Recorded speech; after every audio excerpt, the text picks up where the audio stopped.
Ternyata orang yang bertobat, Allah berikan banyak anugerah di dunia. Allah berikan banyak anugerah di dunia. Ada seorang datang kepada Hasan al-Basri, kemudian mengeluhkan tentang hartanya yang sedikit, kurang harta, maka Hasan al-Basri mengatakan, istighfarlah. Muridnya memperhatikan. Ada lagi datang minta fatwa Hasan al-Basri, saya sudah lama menikah tidak punya anak, kata Hasan al-Basri, istighfarlah. Ada orang datang mengeluhkan kekeringan, kemudian bertanya bagaimana dengan solusinya, kata Hasan al-Basri, beristighfarlah. Setiap ada masalah datang kepada Hasan al-Basri, jawabannya beristighfarlah, bertobatlah, karena semua musibah ya solusinya adalah beristighfar dan bertobat kepada Allah Subhanahu wa taala. Hadirin dan hadirat yang dirahmati Allah Subhanahu wa taala. Jadi kalau kita di dunia menghadapi kesulitan apapun, agar kesulitan tersebut hilang, maka kita beristighfar. Hasan al-Basri waktu ditanya oleh muridnya, kenapa anda setiap ditanya masalah solusinya selalu istighfar? Maka dia pun membacakan firman Allah Subhanahu wa taala tentang perkataan Nabi Nuh kepada kaumnya, Nabi Nuh alaihi salam. Faqultu astaghfiru rabbakum innahu kana ghaffara yursilis samaa'a 'alaikum midrara wa yumdidukum bi amwalin wa banin wa yaj'al lakum jannatin wa yaj'al lakum anhara. Maka aku berkata kepada mereka, istighfarlah kepada Rabb kalian, sungguhnya Allah Maha Pengampun. Ingat yang dihadapi oleh Nabi Nuh alaihi salam orang-orang kafir yang musyrik kepada Allah Subhanahu wa taala. Nabi Nuh berkata, kalau kalian beristighfar, yursilis samaa'a 'alaikum midrara, maka Allah akan turunkan hujan yang lebat, hujan berkah. Wa yumdidukum bi amwalin wa banin, Allah akan berikan kepada kalian anak-anak yang berkah, harta yang berkah.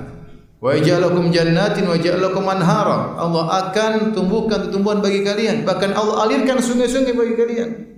Kalian sekarang tandus, tidak ada hujan, tidak ada sungai, Allah akan alirkan sungai-sungai kalau kalian bertobat kepada Allah Subhanahu wa taala. Allah turunkan hujan yang penuh dengan berkah.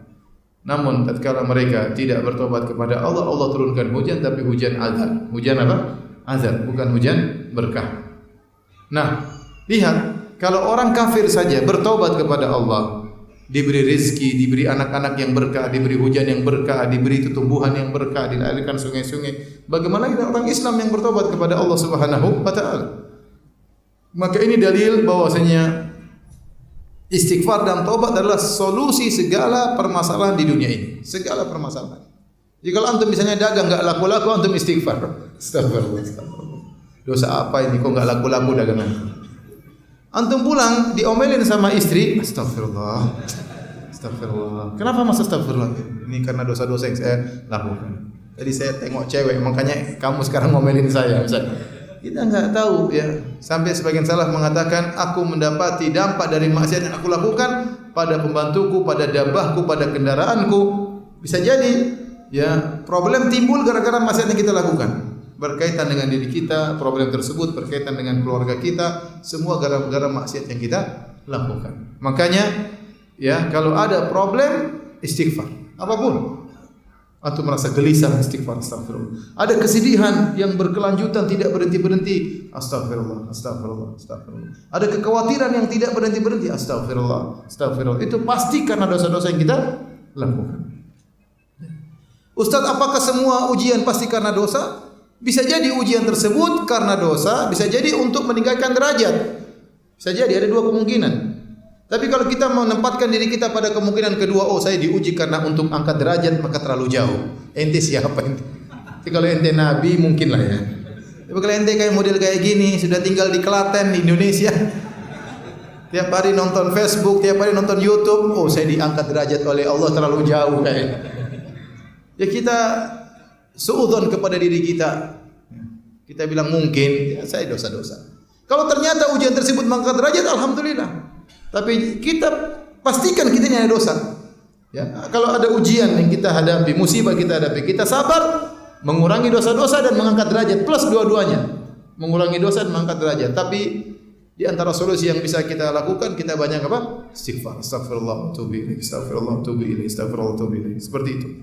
Benar-benar kita minta ampun kepada Allah agar diberi solusi dari Allah Subhanahu wa taala. Makanya Nabi Yunus alaihissalam Begitu ditelan oleh ikan paus, apa dia katakan? La ilaha illa anta subhanaka inni kuntu minadh dhalimin. Ya Allah, tidak ada yang berhak disembah kecuali Engkau. Sungguhnya aku termasuk orang-orang yang zalim. Nabi Yunus alaihissalam seorang nabi mengakui kesalahan. Mengakui kesalahannya, maka Allah pun mengeluarkan dia dari perut ikan paus. Allah beri solusi. Falaula annahu kana minal musabbihin la labitha fi batnihi ila yaumi yub'atsun. Kalau bukan dia bertasbih, mengakui kesalahannya, beristighfar kepada Allah, maka aku akan biarkan, maka dia akan tinggal dalam perut ikan paus sampai hari kiamat. Jadi kalau antum kena masalah apapun, segera istighfar dan bertobat kepada Allah Subhanahu wa taala. Masalah di rumah tangga, masalah ekonomi, masalah dakwah. Dan itu disampaikan oleh Syekhul Islam Ibnu Taimiyah rahimahullah. Waktu dia menjelaskan tentang 20 sebab kenapa seorang harus memaafkan, harus bersabar, dia sebutkan kalau Anda ditimpa dengan kezaliman, ditimpa dengan musibah, introspeksi diri. Jangan langsung Anda lemparkan kesalahan kepada orang lain. Pertama, lemparkan kesalahan kepada diri kita. Istri kita ngomel sama kita, mungkin dia salah. Tapi kenapa Allah membuat dia jadi salah kepada kita? Karena dosa kita. Paham? Mungkin secara kalau kita periksa, dia yang salah. Kenapa dia begini? Kenapa dia begini? Kenapa dia nuntut ini, nuntut anu ya. Tetapi kenapa dia bisa begitu? Mungkin karena dosa yang kita apa? Yang kita lakukan sehingga dia tidak terkontrol. Setiap ada kesalahan, kembalikan kepada diri kita terlebih dahulu. Baik. Jadi orang yang bertobat dan beristighfar kepada Allah Subhanahu wa taala, Allah berikan dia sukses di dunia. Allah mudahkan urusannya. Orang yang sering beristighfar, kalau dia berdakwah insyaallah dimudahkan dakwahnya. Kalau dia seorang pedagang insyaallah dimudahkan dagangnya ya. Kalau dia berniat menjalankan sunnah insyaallah dimudahkan menjalankan sunnahnya. Sampai saya bercanda kepada sebagian teman, ente selalu gagal poligami karena banyak maksiat, kurang istighfar. Bercanda ibu-ibu yang kan. Kalau ente ditolak, astagfirullah, biar diterima. Intinya, semua problematika ini karena apa? Karena dosa. Antum yakin atau tidak? Yakin, sudah, itu karena dosa. Ma asabaka min sayyi'atin fa min nafsik. Apapun keburukan yang menimpamu karena kesalahanmu. Baik, ini di dunia Allah berikan ketenangan, Allah berikan solusi.